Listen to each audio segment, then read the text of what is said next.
হ্যাঁ, আজকে সকালবেলা একটা খুবই দুর্ভাগ্যজনক মানে যে অনভিপ্রেত একটা ঘটনা ঘটেছে। গতকালই একটা সাংবাদিক সম্মেলনে আমি বলছিলাম, গত পরশুদিন আমাদের রাজ্য সরকারের তাদের যে নানা ধরনের ব্যর্থতা ঢাকার জন্য আমাদের রাজ্যের পুলিশের যিনি সর্বোচ্চ আধিকারিক তাকে দিয়ে অনেক কথা বলানোর চেষ্টা হয়েছিল যে এই রাজ্যের মধ্যে আইন শৃঙ্খলা নাকি সম্পূর্ণ নিয়ন্ত্রণে আছে, মানুষ অপার শান্তিতে বসবাস করছে। ঘটনা মোটেই তা না। আজকে সকালবেলা ফটিকরাই থানার অধীন যে কাঞ্চনবাড়ি একটা জায়গা আছে, এই ফটিকরাই থেকে কাঞ্চনবাড়ি যাওয়ার পথে সেখানে বৈরবথলি নামক একটা জায়গা, সেখানে কিছু সংখ্যালঘু পরিবারের মানুষ আছেন, তাদের কিছু দোকানপাটও আছে, একটা কাঠের দোকানও আছে, লাইসেন্স করা কাঠ বিক্রেতা। তো সে ভদ্রলোক সংখ্যালঘু বংশের মানুষ, তিনি একটা গাড়িতে করে তার দোকানের জন্য এই চিরাই করা কাঠ নিয়ে সেখানে পৌঁছেন। তখন সেখানে কিছু যুবক হাজির হয়। এই সময়তে বোধহয় ওই এলাকাতে কোনো একটা মেলা হবে, সেই মেলা চাঁদা দিতে হবে। নিশ্চয়ই এলাকার যুবক, জানা পরিচিত মানুষ, হয়তো বেশি অনেক টাকা চাঁদা চেয়েছে, সেভাবে চাঁদা দিতে রাজি হননি। এরপর তাদের মধ্যে একটা বচসা হয়। এই বচসার পর থেকেই ওই চাঁদা যারা চাইতে গেছে, এই যুবকরা, তারা সেখানে যে সম্প্রদায়গত একটা গুজব রটিয়ে দেয়, হই হুল্লোড় শুরু করে। আর বাইরে থেকে দলে দলে লোক গিয়ে এই সংখ্যালঘু পরিবারের দোকান, সেখানে কিছু বাড়ি, এখানে গিয়ে হামলা শুরু করে এবং গাড়িতে আগুন লাগিয়ে দেয়, সে দোকানে আগুন লাগিয়ে দেয়, বাড়ি এবং একটা ধর্মীয় প্রতিষ্ঠান। কেন এরকম ঘটনা? আমাদের রাজ্যে এবং বিশেষ করে সেই ফটিকরায় যে বিধানসভা কেন্দ্র, সেখানকার যিনি মুরব্বী, প্রতিনিয়ত এই হিংসার চাষ করে যাচ্ছে। আর তার শিকার হচ্ছেন এই নিরীহ নাগরিকগুলো, সংখ্যাগরিষ্ঠ অংশের। এবং তাদের মধ্যে যেহেতু প্রশাসনিকভাবে, সাংবিধানিকভাবে যিনি নেতৃত্ব দেবেন, তার মুখ থেকে এভাবে হিংসার উস্কানি ইত্যাদি। তো একটা ছোট্ট ঘটনায় সেখানে এরকম একটা ঘটনা হয়ে গেল। এবং আমরা শুনেছি প্রায় সকাল 9টা থেকে এ ঘটনা শুরু হয়েছে। আগুন লাগানোর পর ফায়ার সার্ভিসকে খবর দেওয়া হয়েছিল, ফায়ার সার্ভিসকে যেতে দেওয়া হয়নি। প্রায় ঘন্টা 2 ঘন্টা পরে ফায়ার সার্ভিসকে পৌঁছলেও কিছু রক্ষা করতে পারেনি। অর্থাৎ কয়েকটা পরিবারের তারা সর্বশান্ত হয়ে গেল। আমি 10টা নাগাদ আসলে সকালবেলা অফিসে এসেছি, তখনই 2টো ফোন পাই যে এরকম একটা ঘটনা ঘটছে, আপনি খবর নিন। তো আমি আমাদের পার্টির লোকদেরকে বলি, তোমরা তাড়াতাড়ি যাও,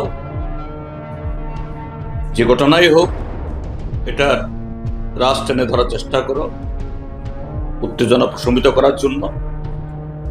এবং তাদের সাথে কথা বলার সাথে সাথেই পুলিশের ডিজি সাহেব, ধানকর সাহেবকে আমি ফোন করি। তিনি এক রিংয়ের পরেই আমার ফোন ধরেন এবং তিনি মানে সক্রিয় ছিলেন, অর্থাৎ ওই ঘটনা তিনি যে তদারকি করছিলেন বোঝা গেল। আমি বললো, স্যার ফটিকরাই ঘটনা তো? হ্যাঁ, আমি সেটাই স্যার, লাঠি চার্জ করাচ্ছি এক্ষুনি, আমি এক্ষুনি হস্তক্ষেপ করছি। অর্থাৎ তিনি খুবই সক্রিয়তা দেখিয়েছেন এবং সঙ্গে সঙ্গেই বলেছেন। আমি বললাম, ঠিক আছে, যে আমি আর কথা বলছি না, আপনি একটা জরুরি কাজ করছেন, আপনি নিয়ন্ত্রণে আন। তো এই ঘটনা অত্যন্ত দুর্ভাগ্যজনক। ত্রিপুরাজ্যে ভারতীয় জনতা পার্টির কিছু নেতা তারা এই সংবিধানের নামে শপথ গ্রহণ করে অনেক মুরব্বী হয়েছেন, তাদের যে কল্যাণ এই জাতীয় ঘটনাগুলি যা হচ্ছে তারই পরিণত হলো। এই যে কৈত্রাবাড়ি হলো, তার আগে কন্যাছড়া হলো, পেকুছড়া হলো, পানিসাগরে, এখন আজকে এই ফটিকরায়, একটার পর একটা।